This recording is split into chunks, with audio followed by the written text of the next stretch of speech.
परमेश्वर अब्राहम को आशीष दिया है ना। हम लोग सीखे थे इस बात के लिए कि कैसे परमेश्वर अब्राहम को आशीष दिया, और वही परमेश्वर आज हमको और आपको इस नए साल में आशीष देना चाहता है। चाहे तू पानी में चले मैं तेरे साथ हूँ, चाहे तू नदी में हो मैं तेरे साथ हूँ, चाहे तू आग में हो कोई तुझको जला नहीं सकेगी, उसकी आँच नहीं लगेगा। और ये हम लोग सीखे थे लास्ट संडे में। और इस नया साल में चैलेंजेस है, चुनौती है, समस्या है, लेकिन प्रभु उससे बड़ा है। प्रभु हमारी समस्या से बड़ा है, इसलिए डरने घबराने की आवश्यकता नहीं है मेरे प्रियो। ठीक है, हमेशा प्रभु आपके साथ है और वो परमेश्वर आपको विजय देना चाहता है। और आज भी हम लोग कुछ बातों को देखने चाह रहे हैं। कितने लोग इस नए साल में परमेश्वर के आशीष को प्राप्त करने के लिए पहले अपने जीवन को परिवर्तन करना चाहते हैं। हालेलुया।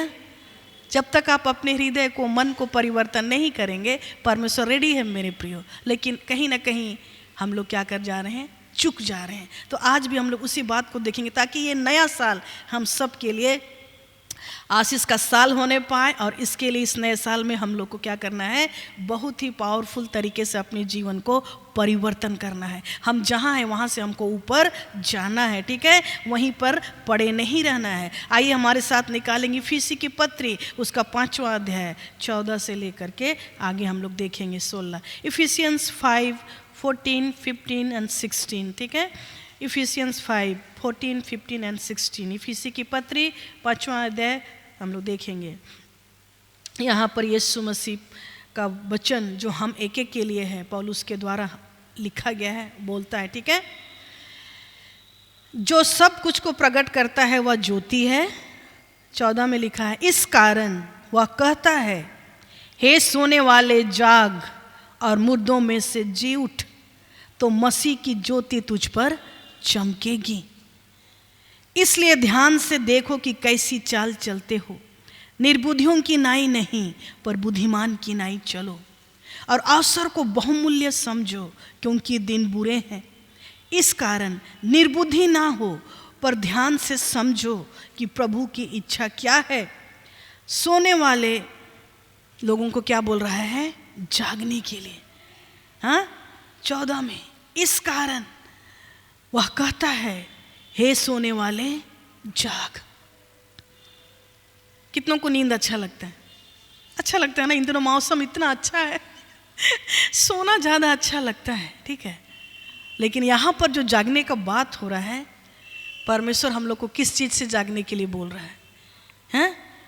यहाँ पर इफिसी की पत्री में पौलुस लिखता है, हे सोने वाले जागो। कितना दिन सोते रहोगे अपना पुराना जिंदगी में? कितना दिन सोते रहोगे अपना वही काम और धंधा में? हाँ, कितना दिन हम लोग सोते रहेंगे वही सेम रूटीन।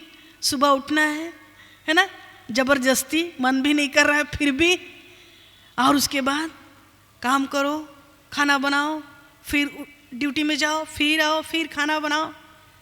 कई लोग बहुत ही अच्छा तरह से सुबह उठते हैं, प्रार्थना करते हैं, वचन पढ़ते हैं, हर दिन को प्रभु के नाम से शुरू करते हैं।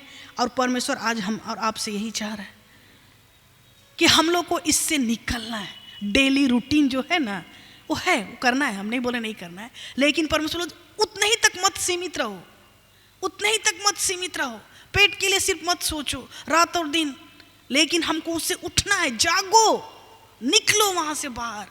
अपना पुराना लाइफस्टाइल, पुराना आदत, पुराना पाप, पुराना जो भी हम लोग का क्या बोलेंगे, जो भी जैसे नींद या ज़्यादा खाना, ये सब क्या है, परमेश्वर को अच्छा नहीं लगता है। हर चीज़ का एक लिमिट है, जो हर चीज़ में अच्छाई है।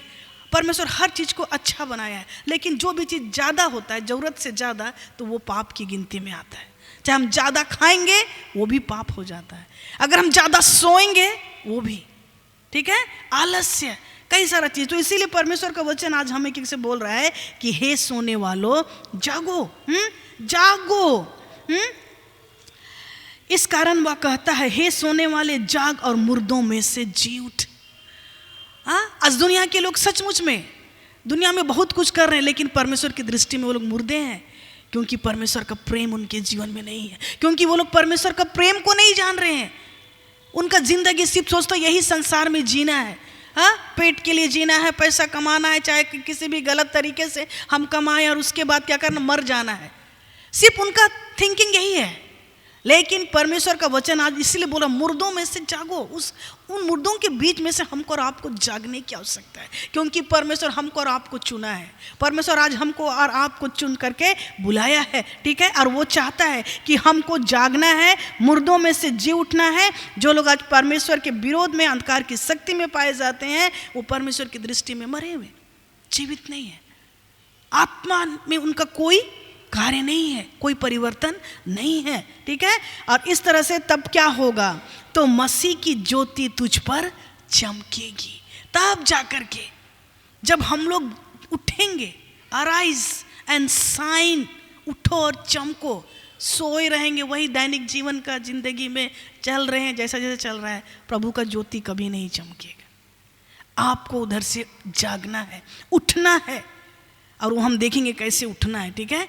उठना है, छोड़ना है, आगे बढ़ना है, और तभी जाकर के हम लोग क्या करेंगे, परमेश्वर जो आज हम और आपको एक ज्योति के समान बनाया है, इस नए साल में सचमुच में हम लोग प्रकाशमान होंगे, मसीह की ज्योति हम पर चमकेगी। लेकिन उसके लिए हमको क्या करना है, परमेश्वर ना सब कुछ बतलाता है मेरे प्रियो, एडवाइस देता है, पवित्र आत्मा दिखाता है, बताता है रोज दिन हम लोग को, ये गलत है, ये अच्छा है, कैसे करना है, क्या करना है, रोज दिन बताता है कि नहीं, होता है ना मन से कि नहीं ऐसा मत करो, ये गलत है, लेकिन हम लोग सुनते नहीं हैं। एडवाइस देता है ये पवित्र आत्मा। और क्यों नहीं सुनते हैं, क्योंकि हम लोग भी मरे हुए दशा में पाए जाते हैं। हम लोग को सोना अच्छा, पुरानी चीज़ अच्छा लगता है, नया चीज़ हम लोग को अच्छा नहीं लगता है। और इसीलिए हम लोग को जागना है। जब तक हम लोग जागेंगे नहीं, हम लोग क्या करेंगे, परमेश्वर का आशीष को खोएंगे। और सबसे बड़ा चीज़ है टाइम का बर्बादी, ठीक है ना, टाइम का बर्बादी सबसे। यदि आप कोई भी काम जो टाइम में आपको करना है, उस टाइम में यदि आप नहीं करते हैं, तो आपका टाइम क्या हो जाता है, बर्बाद हो जाता है, वेस्ट हो जाता है। और इसीलिए हम लोग को बहुत ज़रूरी है कि हम लोग को टाइम को सही जगह बर्बाद करना है। पैसा का बर्बादी होता है कि नहीं, हाँ, कहीं पर हम लोग गलत जगह में पैसा इन्वेस्ट कर देते हैं। पैसा का कई बार हम लोग का क्या होता है, इस तरह से हम लोग टाइम को बर्बाद कर देते हैं, गलत चीज़ में उस समय को इस्तेमाल करके। लेकिन यदि हम लोग चाहते हैं कि परमेश्वर का ज्योति हमारे और आपके जीवन में चमके, आज हम लोग को पहला चीज़ उस नींद से, सोने से जागना है, उठना है। मुर्दों के बीच में पड़े नहीं रहना है, लेकिन वहाँ से उठना है। और वही पुराना शेड्यूल में नहीं चलना है, लेकिन पुराना जीवन को छोड़ना है। और इस नए साल में परमेश्वर जो कि हमारे लिए बहुत अद्भुत प्लान को रखा है, परमेश्वर हमारे साथ चलता है, हमारे साथ रहता है, हमें अगुवाई करना चाहता है, उसके साथ कोऑपरेट करके पवित्र आत्मा की आवाज़ को सुनते हुए हमको उसमें आगे बढ़ना है, ठीक है। और तभी जाकर के परमेश्वर के रास्ता में हम लोग चलेंगे, और हम लोग उस नींद से हम लोग उठेंगे और आगे बढ़ेंगे, ठीक रहा है। ऐसा नहीं कि है सब कुछ चलता है, चलो ना, जैसा सब चल रहे हैं वैसा नहीं। अगर वैसा चलते रहेंगे ना, तो परमेश्वर कुछ नहीं कर पाएगा आपके जीवन में, ठीक है। अरे क्या बात है, कुछ नहीं है, वो हम लोग को उससे आगे निकलना है, नींद से उठना है इस नए साल में, ठीक है। और दूसरा बात है 15 में बोलता है, 15 में वर्ष 15 में 15 में, ध्यान से देखो कैसी चाल चलते हो, निर्बुद्धि की नाई नहीं पर बुद्धिमान की नाई चलो। हाँ, यहाँ पर दो व्यक्ति के बारे बोल रहा, पहला निर्बुद्धि मतलब मूर्ख व्यक्ति, और दूसरा बुद्धिमान। आज हमको देखना है हम लोग बुद्धिमान है कि मूर्ख है, ठीक है।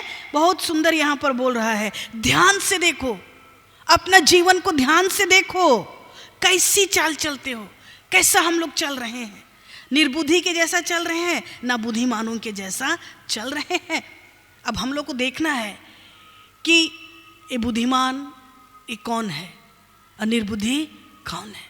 हम लोग के पास बहुत ज्ञान है मेरे प्रियो, रोज हम लोग परमेश्वर का वचन सुनते हैं कि नहीं, चाहे यूट्यूब से, चाहे लोगों के द्वारा, या परमेश्वर डायरेक्ट हमसे और आपसे वचन के द्वारा बात करते। माने हम लोग ज्ञान से भरपूर है, लबालब, ज्ञान का कमी नहीं है हम लोग के जीवन में। वी नो एवरीथिंग, परफेक्टली हम लोग जानते हैं, हर चीज़ को जानते हैं, अच्छा क्या है उसको भी जानते हैं, बुराई क्या है उसको भी जानते हैं, लेकिन करते क्या है वो मैटर करता है, ठीक है। हम लोग ज्ञान से भरे हैं, लेकिन उस ज्ञान का क्या फ़ायदा है यदि हम उस निर्बुद्धि लोग के जैसा चलते हैं। तो यदि आज हम निर्बुद्धि लोग के जैसा चलते हैं तो उस ज्ञान का क्या फ़ायदा है। और आज दुनिया में यही हो रहा है, इसीलिए पौलुस चिता रहा है। पौलुस आज हम सबसे बोल रहा है, ध्यान से देखो कैसी चाल चलते हो, निर्बुद्धि की नाई नहीं पर बुद्धिमान की नाई चलो। ठीक है,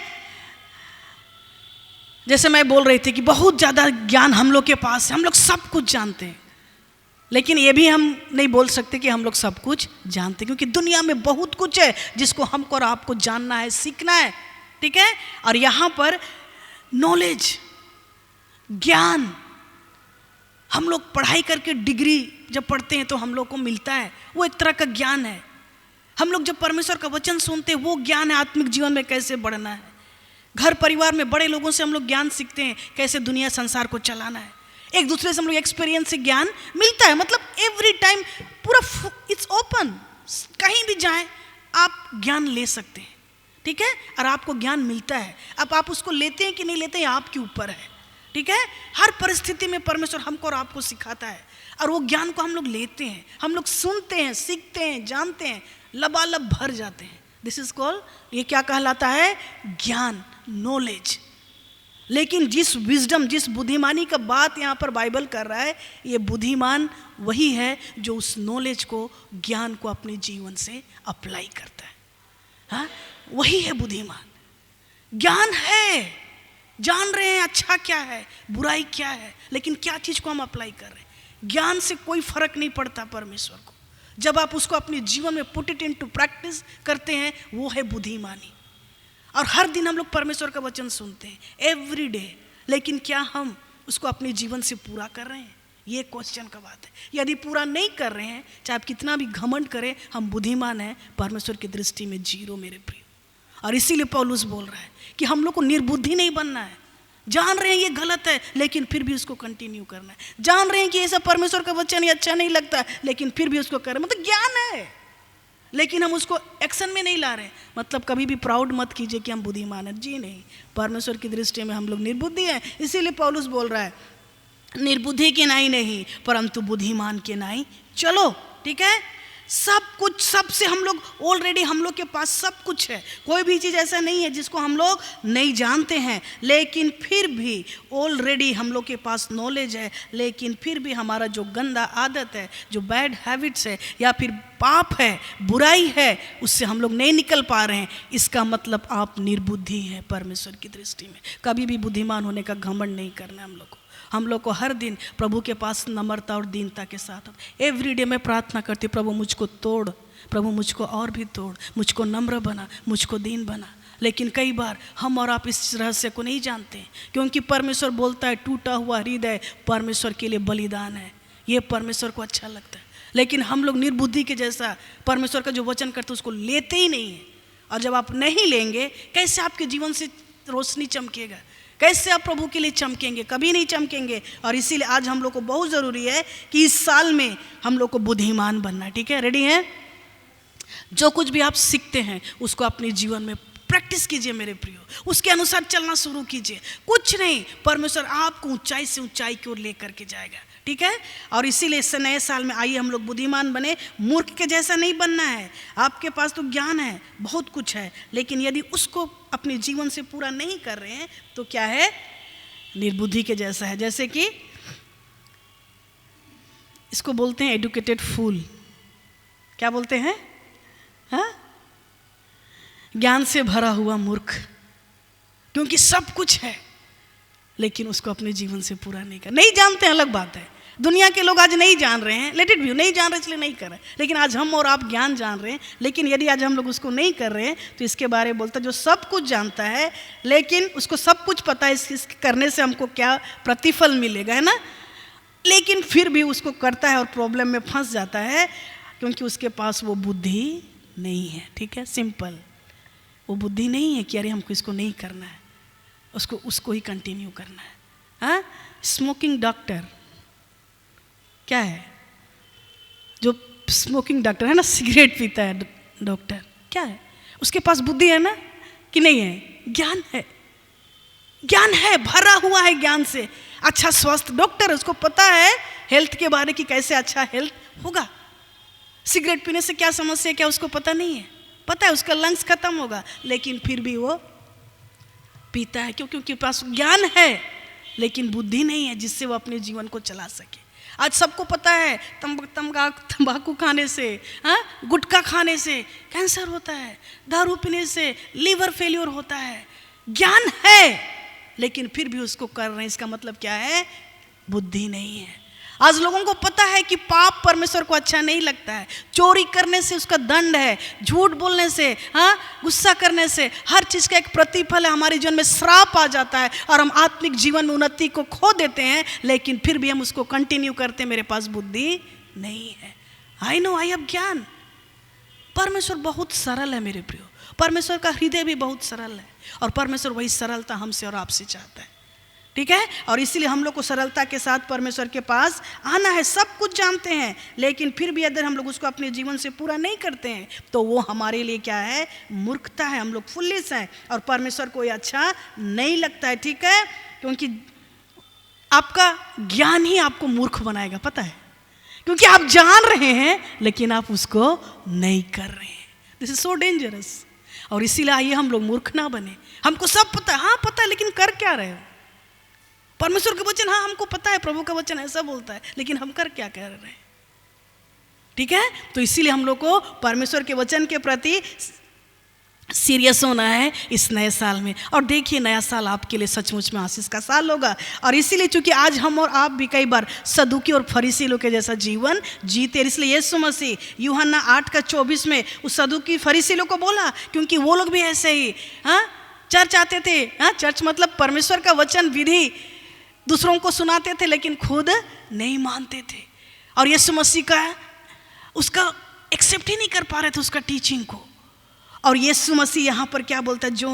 यूहन्ना 8:24 में, इसलिए मैंने तुमसे कहा कि तुम अपने पापों में मरोगे, क्योंकि यदि तुम विश्वास ना करोगे कि मैं यही हूँ तो अपने पापों में मरोगे। मतलब यदि आज हम और आप भी गलत करेंगे, वचन को नहीं पूरा करेंगे, तो पाप में क्या होंगे? मरेंगे। और इसीलिए हम लोग को क्या करना? कोई ऑप्शन नहीं है, कोई शॉर्टकट नहीं है। हम लोग को परमेश्वर के पीछे चलने के लिए, एक ज्योति के समान चमकने के लिए एक बुद्धिमान व्यक्ति बनना है, ठीक है। तीसरा बात हम लोग को देखना है जो हम लोग को वर्स 16 में मिलता है, अवसर को बहुमूल्य समझो क्योंकि दिन बुरे हैं। क्या दिन अच्छा है? कौन सा युग में हम लोग जी रहे हैं पता है? कुछ चीज यहाँ पर अच्छा नहीं है, कोई भी चीज अच्छा नहीं है मेरे प्रियो। जो हम खाते हैं वो फूड भी अच्छा नहीं है, हम जब बाहर कहीं से कुछ देखते हैं लोगों को वो भी अच्छे नहीं है। पाप सब तरफ बढ़ गया है, बुराई बढ़ गया है, कोई भी चीज अच्छा नहीं है। और इसीलिए बोल रहा है कि अवसर को बहुमूल्य समझो। आज हम लोग को, जिसलिए मैं बोले कि हम लोग टाइम को कैसे स्पेंड करते हैं, अवसर को, टाइम को हम लोग को बहुमूल्य समझना है। एक एक टाइम को हमको बहुमूल्य समझना है, उसको हम लोग देखेंगे। अवसर को बहुमूल्य समझो क्योंकि दिन बुरे हैं। कितना बार हम लोग कितना टाइम को वेस्ट कर देते हैं गलत कामों को करने में, गलत चीज में अपने आप को इन्वॉल्व करके टाइम को बर्बाद कर देते हैं। अननेसेसरी थिंग्स में भी हम लोग समय को बर्बाद करते हैं, ठीक है। लेकिन हम लोग को अपने समय को परमेश्वर के प्लान के मुताबिक बिताना है, परमेश्वर की इच्छा के अनुसार अपने समय को हम लोग को बिताना है, अपना इच्छा नहीं लेकिन प्रभु का प्लान के मुताबिक से हमको और आपको अपने समय को व्यतीत करना है। परमेश्वर जो हमारे लिए जो योजना को बना के रखा है, उद्देश्य को बना के रखा है, उसी प्लान में हमको और आपको चलना है। हम लोग को अपने जीवन को इन्वेस्ट करना है परमेश्वर के राज्य के लिए, प्रार्थना में, वचन में, ठीक है। और यदि हम और आप, यदि कई बार कई एडिक्शन होता है, हम लोग का आदत होता है, अच्छा आदत भी होता है, खराब आदत भी होता है। दोनों आदत हमको और आपको क्या करता है? टाइम को खा जाता है, ठीक है। ये टाइम को बर्बाद करता है हम लोग का कोई भी आदत, ठीक है। हो सकता है आप टीवी देखते हैं, वो आपका आदत है, वो आपका टाइम खा रहा है। आप फेसबुक चला रहे हैं, टाइम खा रहा है। फेसबुक अच्छा है, टीवी अच्छा, मैं नहीं बोलूँगी, लेकिन आदत मतलब उसी में चिपके रहना, उसके पीछे भागना। टिकटॉक, उसमें कितना टाइम चला जाता है, ये टाइम का बर्बादी। और शैतान का यही काम है, कैसे हम इन लोग का टाइम को चोरी करेंगे, कैसे हम इन लोग को बिजी रखेंगे, कैसे हम इनको फंसा के रखेंगे ताकि ये लोग परमेश्वर के साथ समय व्यतीत ना करें। कितना बार हम लोग का, कई बार ऐसे दोस्त फ्रेंड सर्कल होते हैं जो लोग आपका समय को बर्बाद कर देते हैं, आपका टाइम को खा जाते हैं, ठीक है। और कई बार हम लोग बिजी, मैंने कई ऐसा हैबिट होता है, शॉपिंग, मार्केटिंग, कितना समय बर्बाद होता है। ठीक है, मार्केटिंग जरूरी है, हम नहीं बोल रहे हैं, लेकिन कुछ चीज़ जो भी ज़रूरत से ज़्यादा वो क्या है, परमेश्वर को अच्छा नहीं लगता। और इसीलिए हम लोग को अपना टाइम का ओनरशिप लेना है, अपना टाइम को हम लोग को कंट्रोल करना है। जिस दिन आप टाइम को कंट्रोल कर लेंगे, जिस दिन आप टाइम के हिसाब से चलेंगे, अपने शेड्यूल के हिसाब से चलेंगे, कब हमको उठना है, कब हमको प्रार्थना करना है, कब हमको घर का काम करना है, कब हमको इसको चलेंगे, तो परमेश्वर का ज्योति आपके जीवन में चलेगा और आप एक बुद्धिमान व्यक्ति बनेंगे। ठीक है, और आपको बुद्धिमान व्यक्ति परमेश्वर बनाना चाहता है। ठीक है, लास्ट ईयर में हो सकता है आपने बहुत कुछ खोया, लास्ट ईयर में बहुत दुख, तकलीफ, पीड़ा, बहुत समस्या था, लेकिन क्या वो आप कंटिन्यू नए साल में करना चाहते हैं? आपको नए साल में परमेश्वर आशीष देना चाहता है मेरे प्रिय, लेकिन आपका कर्तव्य है कि आप परमेश्वर के वचन के अनुसार चले। जो चीज़ आपने खोए हैं, क्या आप उसको वापस लाना चाहते हैं? परमेश्वर आपको देना चाहता है, परमेश्वर आपको आशीष देना चाहता है, वो आपको वापस लाना चाहता है। ठीक है, और इसीलिए हम लोग को बहुत ज़रूरी है कि अपने समय को सही जगह में इस्तेमाल करना, अवसर को बहुमूल्य समझो, क्योंकि दिन बुरे हैं। अब समय के हिसाब से आपको सब काम करना है, शेड्यूल के हिसाब से आपको सब काम करना है। और समय को कैसे कंट्रोल करेंगे? समय को कैसे कंट्रोल करेंगे?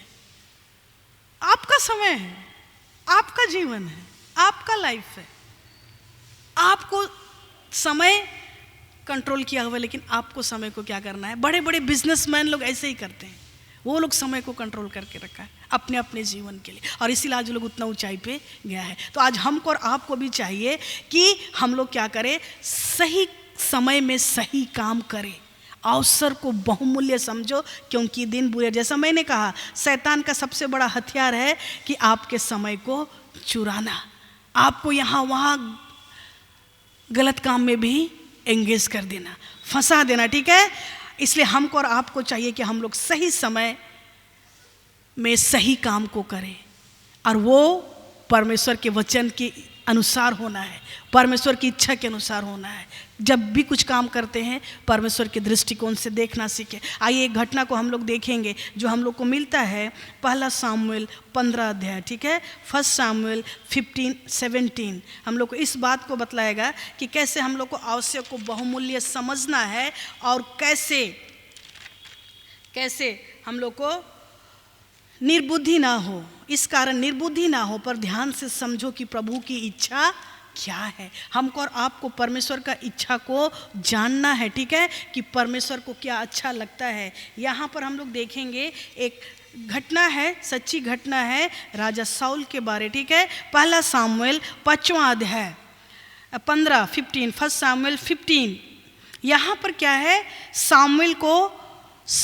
साउल को इजराइलियों का राजा बनाया गया था, और वो एक राजा है। ठीक है, वो एक राजा है।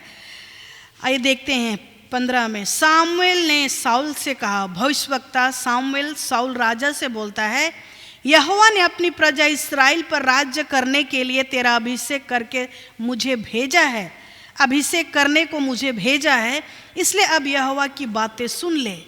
सामुएल क्या किया है, भविष्यवक्ता नबी साउल राजा को अभिषेक करने गया है, क्योंकि परमेश्वर उसको राजा बनाया। ठीक है, और बोलता है आगे, सेनाओं का यहोवा यो कहता है, मुझे स्मरण है कि अमालेकियों ने इज़राइल से क्या किया। जब इज़राइली मिस्र से आ रहे थे, तब उन्होंने मार्ग में उनका सामना किया, इसलिए अब तू जा करके अमालेकियों को मार, और जो कुछ उनका है उसे बिना कोमलता किए नष्ट कर। क्या पुरुष, क्या स्त्री, क्या बच्चा, क्या दूध पीता, क्या गाय बैल, क्या भेड़ बकरी, क्या ऊंट, क्या गधा, सबको मार डाल। यहाँ पर क्या हो रहा है, साउल राजा को परमेश्वर बोल रहा है कि अमालेकी लोग जो इजरायली लोग को बहुत सताए थे, आज परमेश्वर बोल रहा है कि साउल को, राजा को, तुम जा करके अमालेकी लोगों से लड़ाई करो और उनको सबको क्या करो, मार डालो, सबको खत्म करो। कौन बोल रहा है? परमेश्वर। किसके द्वारा? भविष्यवक्ता कौन है? सामुएल। साउल राजा को बोल रहा है, राजा को, कि तुम्हारा अमालेकी जो कि इसराइलियों का दुश्मन है, विरोधी है, वो लोग का सब धन संपत्ति सबको तुम खत्म करो, चाहे वो जानवर हो, बैल हो, बकरी हो, लोग हो, सबको बोल रहा है, दूध पीते हुए बच्चे से लेकर के सबको खत्म करो, क्योंकि वो लोग तुम्हारा दुश्मन है, वो तुमको आगे बढ़ने नहीं देगा। ठीक है। अभी यहाँ पर क्या होता है, साउल को जब ये बात, परमेश्वर का वचन जब पहुँचता है उसके पास, और वो जाता है। ठीक है। अभी वो लोग अमालेकी लोग के पास पहुंच गए। वहां जाके क्या होता है देखिए, 7 पद में बोलता है, 7 में, ठीक है। तब साउल ने हवीला से लेकर के सूर तक जो मिस्र के पूर्व में है अमालेकियों को मारा, पूरा मार दिया सबको। ठीक है। और उनके राजा आगाम को जीवित पकड़ा और उसकी सब प्रजा को तलवार से नष्ट कर डाला, सबको मार दिया। अब उसके बाद क्या करता है, 9 में देखिए, परंतु आगाम पर और अच्छी से अच्छी भेड़ बकरियां, गाय बैलों, मोटे पशुओं और मेमनों और जो कुछ अच्छा था उन पर साउल और उसकी प्रजा ने कोमलता की और उन्हें नष्ट करना ना चाहा, परंतु जो कुछ तुच्छ और निकम्मा था उसका उन्होंने सत्यानाश किया। परमेश्वर क्या बोला था, सबको मारना, लेकिन साउल क्या कर रहा है, अच्छा को बचा के रख रहा है, और जो थोड़ा पतला दुबला बूढ़ा बूढ़ी खराब था वो सबको मार दिया है, और अच्छा जानवर सबको रखा है। और ये चीज परमेश्वर देख लिया। ठीक है। परमेश्वर देख लिया। इसको हम क्या बोले, अमालेकी को पूरा खत्म करो जड़ से, क्योंकि वो तुम्हारा दुश्मन है, तुमको बढ़ने नहीं देगा। लेकिन साउल क्या किया, आधा को मारा है और अच्छा वाला को छुपा के रखा है। फिर परमेश्वर सामुएल को भेजता है, बोलता है सामुएल जा। परमेश्वर फिर सामुएल को भेजता है राजा के पास। देखिए आगे क्या होता है 10 में, तब यहोवा का यह वचन सामुएल के पास पहुंचा, मैं साउल को राजा बना के पछताता हूं, क्योंकि उसने मेरे पीछे चलना छोड़ दिया और मेरी आज्ञाओं का पालन नहीं किया। देखिए परमेश्वर को, हाँ क्या बोल रहा, परमेश्वर कौन सा बड़ा आज्ञा बोला था, कोई बड़ा काम था, मारने तो बोला था, लेकिन फिर भी वो परमेश्वर का आज्ञा को पूरा नहीं किया। और क्या कर रहा है यहाँ पर, हाँ परमेश्वर बोल रहा है मैं पछता रहा हूँ, किस लिए, क्योंकि ये मेरे बात पर नहीं चल रहा है, मेरी इच्छा पर नहीं चल रहा है। कैसे हम उसको आशीष देंगे, कैसे हम उसको कंटिन्यू करने देंगे, ये तो मेरा बात मानता ही नहीं है। मैं साउल को राजा बना के पछताता हूँ, क्योंकि उसने मेरे पीछे चलना छोड़ दिया और मेरी आज्ञाओं का पालन नहीं किया। तब सामुएल का क्रोध भड़का और वह रात भर यहोवा की दुहाई देता रहा। सामुएल को पता चल गया परमेश्वर का तकलीफ, क्रोध, कि परमेश्वर पछता रहा है। कई बार हम और आप भी जब गलत करते हैं परमेश्वर को भी तकलीफ होता है, वो भी पछताता है, अरे हम ये लोग को क्या सोचे थे और ये क्या हो गया। इसलिए हम लोग को बहुत केयरफुल होना है। इसलिए मैं बहुत डरती हूँ, प्रभु कभी मैं आपको चोट ना दूँ, प्रभु कभी मेरे जीवन से आपको ठोकर ना मिले, प्रभु कभी भी मैं आपके रास्ते से भटक ना जाऊँ, प्रभु कभी भी प्रभु आपका तिरस्कार ना करूँ, क्योंकि परमेश्वर को अच्छा नहीं लगता मेरे प्रियो जब हम और आप उसके वचन को पूरा नहीं करते हैं। और उसके बाद क्या होता है 12 में, तब सामुएल साउल से भेंट करने के लिए सवेरे उठा और सामुएल को यह बताया। सामुएल रात भर प्रार्थना किया, परेशान होके जा रहा है फिर से राजा के पास। और 13 में बोलता है, तब सामुएल साउल के पास गया और साउल ने उससे कहा, तुझे यहोवा की ओर से आशीष मिले, मैंने यहोवा की आज्ञा पूरी की है। साउल क्या बोल रहा है, मैं यहोवा का आज्ञा को पूरा किया, मैं तो परमेश्वर का वचन को पूरा किया, मारने बोला था मार दिए। किसको बोल रहा है, सामुएल को। उससे झूठ बोल रहा है, परमेश्वर से झूठ बोल रहा है। तब क्या उत्तर मिलता है देखिए, तब सामुएल ने 13 में बोलता, तब सामुएल ने साउल से कहा और साउल ने उससे कहा, तुझे यहोवा की ओर से आशीष मिली, मैंने यहोवा की आज्ञा पूरी की। 14 सामुएल ने कहा, फिर भेड़ बकरियों का यह मिमियाना और गाय बैलों का यह रमना जो मुझे सुनाई देता है वह क्यों हो रहा है? सामुएल क्या बोल रहा है, तू तो सबको मार दिए बोल रहा है, लेकिन इधर में जो भेड़ और बकरी मिमिया रहे हैं ये क्या है, क्या है? हाँ साउल बोलता ये सब क्या है, क्या है बोल के बोल रहा है। हाँ सामुएल ने कहा, फिर भेड़ बकरियों का या मिमियाना और गाय बैलों का या रंभाना जो मुझे सुनाई देता है या क्यों हो रहा है? तब साउल क्या उत्तर देता है? देखिए 15 में साउल कहता है, राजा बोलता है, देखिए वे तो अमालेकी के वहां से आए हैं, अर्थात प्रजा के लोगों ने अच्छी से अच्छी भेड़ बकरियां और गाय बैलों को तेरे परमेश्वर यहोवा के लिए बलि करने को छोड़ दिया है और बाकी को सबको तो हमने सत्यानाश कर दिया। क्या एक्सक्यूज दे रहा है? क्या बोल रहा है? हाँ, प्रभु सामुएल को बोल रहा है कि हम तो परमेश्वर के लिए ही तो बलिदान चढ़ाने के लिए अच्छा हाँ बैल भेड़ बकरी को रखे हैं, बाकी को तो हम मार दिए। क्या वो अच्छा काम नहीं था?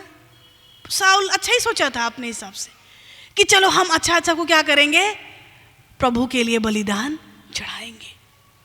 आगे क्या होता है देखिए, फिर क्या होता है 16 में। तब सामुएल ने साउल से कहा, ठहर जा और जो बात यहोवा ने आज रात को मुझसे कही है वह मैं तुझको बताता हूं। उसने कहा, कह दे। हाँ, राजा बोल रहा, सामुएल बोला, रुक जाओ, आज रात को परमेश्वर जो तेरे लिए मुझको बोला है हम वो बताएंगे तुमको। तो राजा बोलता, बोलो, कह दे। 17 में सामुएल कहता है, जब तू अपनी दृष्टि में छोटा था तब क्या तू इजरायली गोत्रों का प्रधान ना हो गया? और क्या यहोवा ने इजराइल पर राज्य करने को तेरा अभिषेक नहीं किया? और यहोवा ने तुझे एक विशेष कार्य करने को भेजा और कहा, जाकर उन पापी अमालेकियों का सत्यानाश कर और जब तक वे मिट न जाएं तब तक उन्हें लताड़ा रह। फिर तूने किस लिए यहोवा की यह बात टालकर लूट पर टूट का वह काम किया जो यहोवा की दृष्टि में बुरा है? 20 में बोलता है, साउल ने सामुएल से कहा, निसंदेह मैंने यहोवा की बात मानकर जिधर यहोवा ने मुझे भेजा उधर चला और अमालेकी के राजा को ले आया और अमालेकी का सत्यानाश किया। अभी भी अपने जिद में, हम तो जो राजा बोला है हम तो वही किए। लेकिन 21 में बोलता है, 21 में फिर बोलता, परंतु दोष लगाता है, प्रजा के लोग लूट में से भेड़ बकरी और गाय बैलों अर्थात नष्ट होने की उत्तम उत्तम वस्तुओं को गिलगाल में तेरे परमेश्वर यहोवा के लिए बलि चढ़ाने को ले आए हैं। हाँ, फिर से बोल रहा है कि नहीं, आपका परमेश्वर का बलि चढ़ाने के लिए ही तो लेकर के आए हैं। तब क्या उत्तर मिलता है? सामुएल बोलता है 22 में, सामुएल ने कहा, क्या यहोवा होम बलि और मेल बलि से उतना प्रसन्न होता है जितना कि अपनी बात के मानने वालों से प्रसन्न होता है? सुन, मानना तो बलि चढ़ाने से और कान लगाना मेढ़ों की चर्बी से अच्छा है। हालेलुया। आज परमेश्वर, आज जब हम लोग परमेश्वर की स्तुति करते हैं, आराधना करते हैं, गाना गाते हैं, वचन पढ़ते हैं, प्रार्थना करते हैं, गवाही देते हैं, क्या नहीं करते हैं परमेश्वर का नाम लेके? हम परमेश्वर के लिए कर रहे हैं, हम परमेश्वर के लिए कर रहे हैं। यहाँ पर साउल भी वही बोल रहा है, परमेश्वर बोला तुम लोग इसको खत्म करो, ये जाति तुमको बर्बाद करेगी, ये पाप तुमको बर्बाद करेगा, इसको जड़ से हटाओ। हम लोग नहीं सुनते, हम लोग एक्सक्यूज करते हैं, साउल जैसे बहाना कर रहा है, हम तो बलिदान चढ़ाने के लिए तो किए। लेकिन परमेश्वर क्या बोल रहा है? परमेश्वर होम बलि और मेल बलि से खुश नहीं होता। परमेश्वर वैसे स्तुति आराधना से खुश नहीं होता मेरे प्रियो। परमेश्वर उससे खुश होता जब हम उसकी आज्ञा को पूरा करते हैं। साउल अच्छा ही सोचा था, लेकिन परमेश्वर की आज्ञा के विरोध था। आज हम भी कई बार गलत धोखे में रहते हैं, एवरी डे धोखा में जीते हैं। अरे परमेश्वर के लिए कर रहे हैं, लेकिन मेरा जो हृदय, परमेश्वर जिसको मारने बोल रहा है, मेरा मन जिस बुराई को, जिस पाप को प्रभु बोल रहा मारो, वो तुमको आगे बढ़ने नहीं देगा। लेकिन हम लोग बोलते हैं प्रभु के लिए हम कर रहे हैं, इग्नोर करते हैं परमेश्वर का आवाज को। और यहाँ पर वचन बोल रहा है, ये हम सबके जीवन का ये कथा है। आप अपने जीवन को जान रहे हैं। इस वक्त भी आप में से कई लोग इस बात आप सोच रहे हैं ये मेरे लिए, आप फील कर रहे हैं, लेकिन सोचना काफी नहीं है मेरे प्रियो, छोड़ना है। वचन को अपने जीवन से पूरा करना, नहीं तो कोई फायदा नहीं। आप यहाँ आकर के चाहे वर्शिप लीड करें, वचन पढ़े, गवाही दे, कुछ भी करें, यदि आप परमेश्वर का वचन को पूरा नहीं कर रहे, आपका स्तुति आराधना परमेश्वर को ग्रहण योग्य नहीं होगा। और परमेश्वर चाहता है कि हम लोग क्या करें, उसके वचन को पूरा करें। सामुएल बोल रहा है, क्या यहोवा होम बलि और मेल बलि से उतना प्रसन्न होता है जितना कि अपने बात के मानने व जाने से प्रसन्न होता है? सुन, मानना तो बलि चढ़ाने से और कान लगाना मेढ़ों की चर्बी से उत्तम है। पिछले दिन हम लोग सीख रहे थे कैसे हम लोग धन्यवाद का बलिदान चढ़ाएंगे, स्तुति का बलिदान चढ़ाएंगे। वो ग्रहण योग्य नहीं होगा यदि आपके जीवन में अभी भी आप उसको, जिसको परमेश्वर आपको छोड़ने बोल रहा है, आप नहीं छोड़ेंगे, क्योंकि वो परमेश्वर की आज्ञा के विरोध है। आपके जीवन का जो बुराई है, आपका जीवन का जो बात है, जो हैबिट है, वो परमेश्वर की इच्छा के विरोध में है। उसको आपको छोड़ना है, ख़त्म करना है। अगर अभी भी आपके जीवन में वो सब बातें हैं, आप कभी भी परमेश्वर का आशीष को खोएंगे और परमेश्वर पछताता है। मेरे प्रियो, परमेश्वर हमें के लिए अद्भुत प्लान बना करके रखा है। एक एक को परमेश्वर ऊंचाई में लेकर के जाना चाहता है। साउल को राजा बनाया, एक अद्भुत काम के लिए उसका अभिषेक किया गया था, लेकिन आज वो परमेश्वर की आज्ञा को पूरा नहीं किया और उसका प्रतिफल क्या मिला? आगे देखिए 20 पद में बोलता है, साउल ने सामुएल से कहा, मैंने पाप किया है। मैंने तो अपनी प्रजा के लोगों का भय मानकर, किसका भय?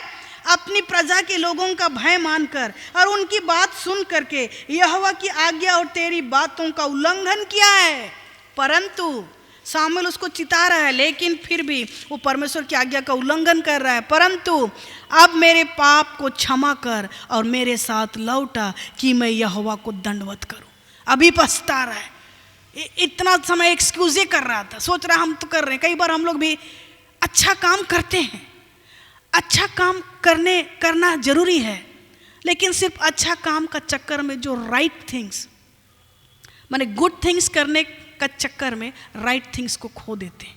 जो सही है परमेश्वर की दृष्टि में, जो परमेश्वर हमारे लिए रखा है, उसको हम लोग अच्छा काम कर रहे हैं, अच्छा, लेकिन प्रभु का इच्छा में नहीं चल रहे हैं, तो अच्छा काम उसी में शैतान हमको और आपको बिजी कर देता है। और जो राइट थिंग्स है, जो परमेश्वर की इच्छा के अनुसार है, उसको हम लोग खो देते हैं। साउल को परमेश्वर राजा बनाया था अद्भुत काम के लिए, लेकिन यहाँ पर वो परमेश्वर का आज्ञा को पूरा नहीं किया और अभी पछता रहा, जब टाइम मतलब लेट हो गया।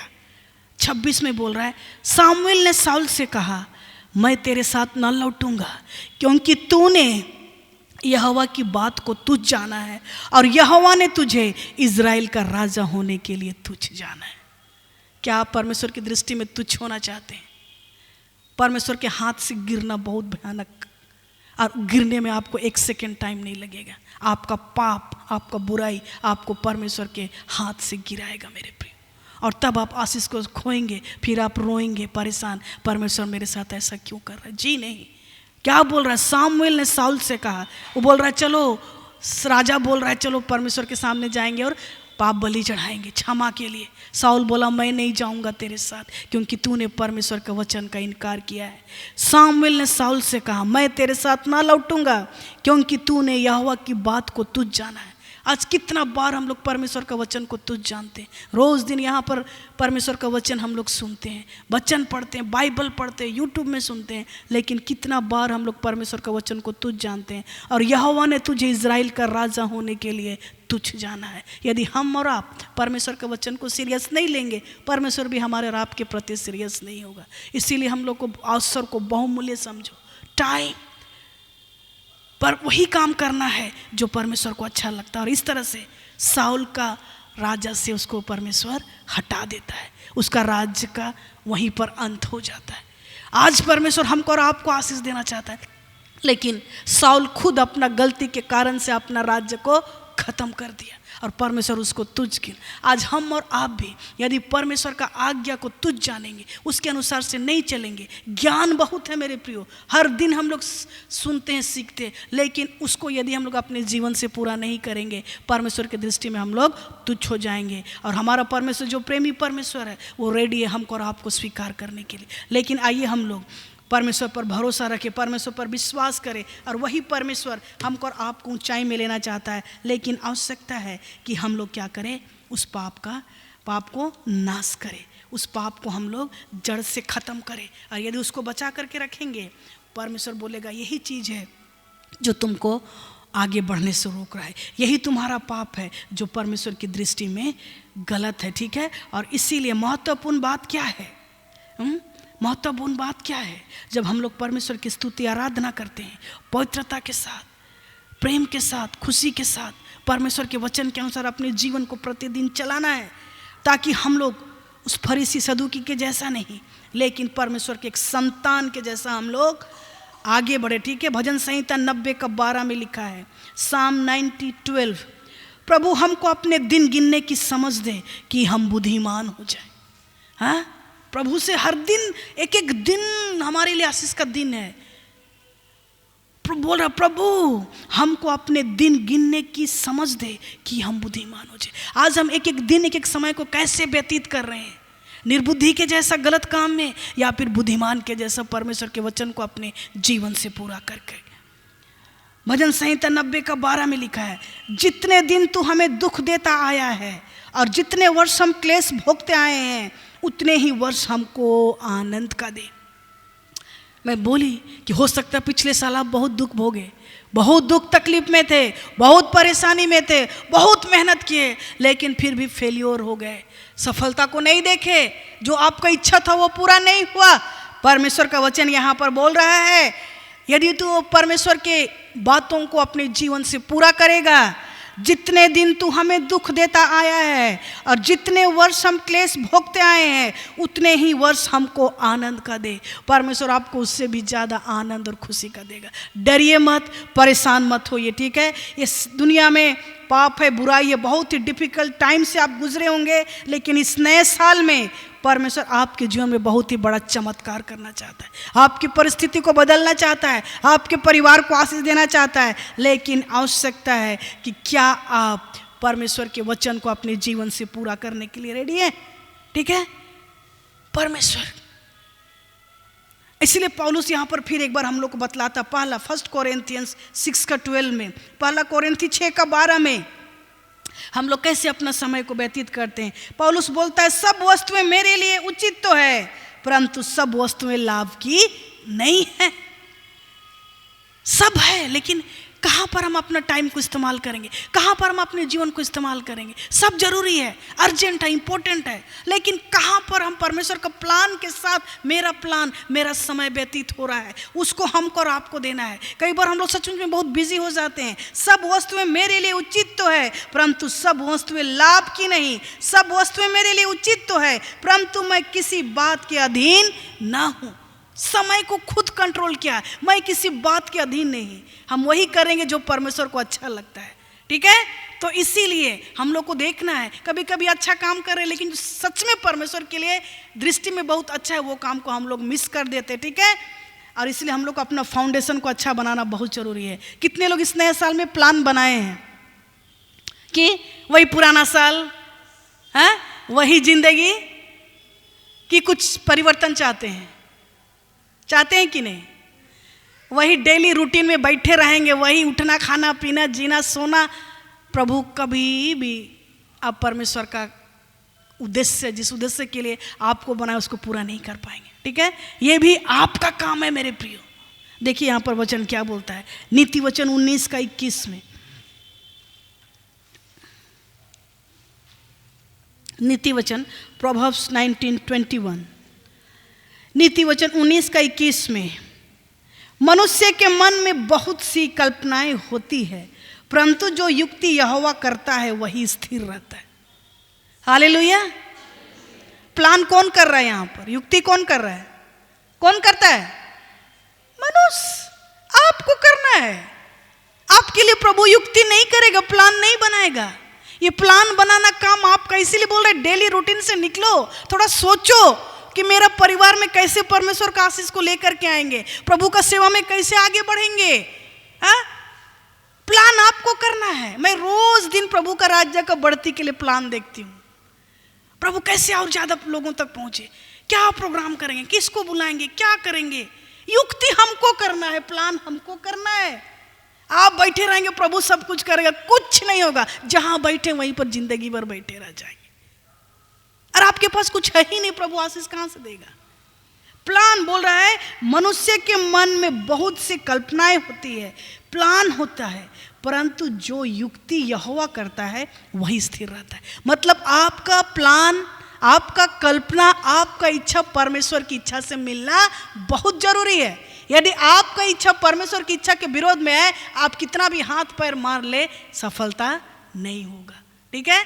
और परमेश्वर की इच्छा को कैसे जानेंगे? जितना आप बाइबल पढ़ेंगे, जितना प्रार्थना करेंगे, परमेश्वर की उपस्थिति में बैठेगा, परमेश्वर अपना इच्छा को आपके जीवन में प्रकट करेगा और तब आप परमेश्वर का आवाज को सुनेंगे, पवित्र आत्मा आपको बताएगा। और आपका इच्छा, आप अपना मन से इतना कुछ बना लिए लेकिन उसमें परमेश्वर का इच्छा नहीं है, तो आप फेल्योर हो जाएंगे। ठीक है? और इसीलिए वचन बोल रहा है कि मनुष्य के मन में बहुत सी कल्पनाएं होती है, परंतु जो युक्ति यहोवा करता है वही स्थिर रहता है। हाँ, साउल का देखिए कैसा फेलियर हो गया परमेश्वर की आज्ञा को ना मानने के कारण से। युक्ति, प्लान। फिर से प्रोवर्ब्स 16 का 31 में, ठीक है, उसमें बोलता है अपने कामों को यहोवा पर डाल दे, इससे तेरी कल्पनाएं सिद्ध होगी। हम लोग का जो प्लान है उसको सोचिए, शारीरिक जीवन के लिए सोचिए, आत्मिक जीवन के लिए सोचिए, हर बात के लिए सोचिए, प्लान कीजिए और उसको कहाँ डालना है? परमेश्वर के पास डालना है और परमेश्वर की इच्छा के अनुसार करना है। अपने कामों को यहोवा पर डाल दे, इससे तेरी कल्पनाएं सिद्ध होगी, तभी जाके आप सफलता को प्राप्त करेंगे। और नीति वचन 16 का 9 में लिखा है मनुष्य मन में अपने मार्ग पर विचार करता है। हर दिन हम लोग के मन में विचार आता है ना? क्या विचार आता है? खाली पेट के लिए कि घर के लिए कि परमेश्वर के लिए भी? परमेश्वर की इच्छा के साथ आपका विचार का मिलना बहुत जरूरी है। ठीक है? बहुत जरूरी है। और इसीलिए यहां पर बोल रहा है मनुष्य मन में अपने मार्ग पर विचार करता है, परंतु यहोवा ही उसको क्या करता है? पैरों को स्थिर करता है। बहुत जरूरी है हम लोग को परमेश्वर के इस नए साल में, यदि आपको परमेश्वर का आशीष, पहला चीज बुद्धिमान बनना है, निर्बुद्धि नहीं रहना है, परमेश्वर का वचन के अनुसार चलना। ज्ञान बहुत है, उसको अपने जीवन से पूरा करना। जो भी परमेश्वर का वचन आप सुनते हैं, पढ़ते हैं, उसको अपने जीवन में पूरा कीजिए। ठीक है? तब जाकर के आप 100% सक्सेस को देखेंगे। ठीक है? आपका प्लान और परमेश्वर का प्लान एक होना है। ठीक है? और तभी जाकर के आप नए साल में क्या करेंगे? परमेश्वर की योजना को सफल करेंगे। कैसा है? क्या आप डेस्परेट हैं कुछ चीज के लिए? बहुत ही इच्छा है। दो चीज होना है, इच्छा, प्लान। इच्छा ही नहीं है तो काश कुछ होगा। कितना डेस्परेट है। कैजुअल फेथ, थोड़ा थोड़ा, परमेश्वर उसको पत्ता नहीं देता। ठीक है? थोड़ा थोड़ा, अरे चलेगा तब भी अच्छा, नहीं चलेगा नहीं। डेस्परेट होना है, प्रभु हमको चाहिए, प्रभु ये मेरा, उसमें प्रभु इंटरेस्ट लेता है। ये प्लान है प्रभु, ये मेरा इच्छा है प्रभु जी। कभी कभी हम लोग रोते हैं, परेशान रहते हैं, अरे पैसा तो नहीं है, कैसे काम होगा? हम कैसे सोचेंगे बड़ा बड़ा चीज? पैसा नहीं है, मेरे पास भी पैसा नहीं रहता, लेकिन फिर भी हम बड़ा बड़ा सोचते। अभी भी मेरे दिमाग में बहुत बड़ा बड़ा चीज चल रहा है। इस साल के लिए ये करेंगे, ये 1 रुपया नहीं। और प्रभु का ये सीक्रेट रहस्य मैं आपको बतला रही। कभी भी ऐसा नहीं है कि परमेश्वर आपको पैसा देगा उसके बाद आप सोचेंगे काम करेंगे, ऐसा नहीं। आपका प्लान परमेश्वर के सामने रखना है और उस प्लान को पूरा करने के लिए परमेश्वर पैसा देता है। चाहे वो आपका व्यक्तिगत प्लान हो, चाहे आपका मिनिस्ट्री का हो, चाहे आपका परिवार, परमेश्वर का ही रहस्य है और उसको मैं जानती हूँ। इसलिए मैं सोचते रहती हूँ अब ये खत्म हो गया, अब कहाँ पर क्या प्लान करेंगे, जहाँ पर प्रभु हमको देगा। प्लान परमेश्वर का किंगडम के लिए कर रहे हैं, परमेश्वर का राज्य के लिए कर रहे हैं। मेरा पर्सनल के लिए मैं नहीं कर रही हूँ, लेकिन फिर भी प्रभु मेरा पर्सनल इच्छा को भी पूरा करता है। खाना पीना भी प्रभु देता है, मांगते भी नहीं लेकिन भी प्रभु देता है। जो मेरा इच्छा है, आज नहीं हुआ 1 साल के बाद जरूर होगा। तो वो क्या है? हम लोग को परमेश्वर का प्लान के साथ क्या करना है? लाइन अप करना है। इच्छा, प्लान कीजिए बच्चों के लिए, परिवार के लिए, बिजनेस के लिए और उससे ज़्यादा मिनिस्ट्री के लिए, प्रभु के लिए हमको कैसे अपने आप को इन्वेस्ट करना है। हाँ, और ऐसा नहीं साउल के जैसा, ऐसा नहीं कि मेरा लाइफ सही नहीं, मेरा वचन में कोई मन नहीं, या वचन को हम पूरा नहीं कर रहे, लेकिन फिर बोल हम प्रभु के लिए कर रहे हैं। जहाँ पर प्रभु का आशीष को हम लोग खोएंगे। और प्रभु जिस पोजीशन में हमको और आपको लेके जाना चाह रहा है, हम लोग नीचे चले जाएंगे, कभी भी ऊपर नहीं जाएंगे। इसीलिए परमेश्वर के वचन के साथ हमको और आपको खिलवाड़ करना नहीं है, ठीक है। आइए हम लोग प्रार्थना करें, प्रभु सहायता करें कि हम लोग सचमुच में निर्बुद्धि नहीं लेकिन बुद्धिमान होना है। अवसर को बहुमूल्य समझो क्योंकि दिन बुरे हैं। ये प्लान आपको करना है मेरे प्रियो। आपका समय को आप कैसे इस्तेमाल करेंगे आपको डिसाइड करना है, बुद्धिमान होकर के। नहीं ये गलत चीज़ है, हम इसको नहीं करेंगे। नहीं ये गलत बात है, परमेश्वर को अच्छा नहीं लगता है, मैं ये नहीं कर सकती। परमेश्वर आज हम एक से यही चाहता है मेरे प्रियो। डिस्परेट होइए प्रभु के लिए। आपका जो इच्छा है, योजना प्रभु के सामने रखिए।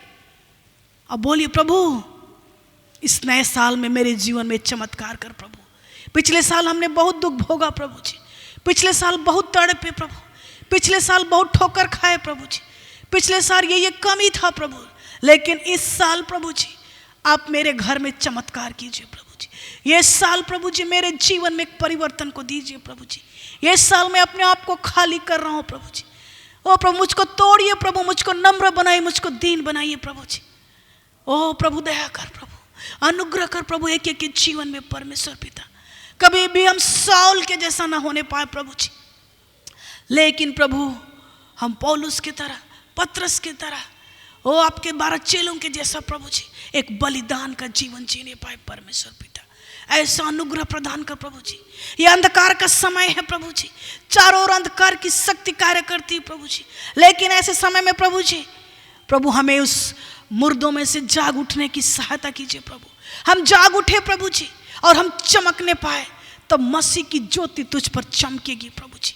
उस गलत काम से हम निकलने पाए प्रभु जी, गलत विचार से, गलत आदत से प्रभु जी, और आपका वचन को अपने जीवन से पूरा करने वाले होने पाए प्रभु जी, ताकि इसके द्वारा इस नए साल में प्रभु जी हम सचमुच में आपकी आशीष को प्राप्त करें प्रभु जी।